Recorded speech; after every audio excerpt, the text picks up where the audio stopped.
இப்ப எங்க இருக்க? கோயிலுக்கு வந்திருக்கேன்.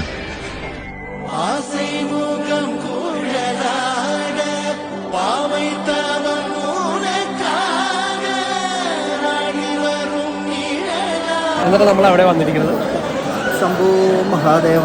ഞങ്ങൾ ഇന്ന് തിരുവൈരാണിക്കുളം ക്ഷേത്രത്തിൽ വന്നിരിക്കുക. 12 ദിവസമാണ് ഇവിടെ നട തുറക്കുന്നത് വർഷത്തിൽ.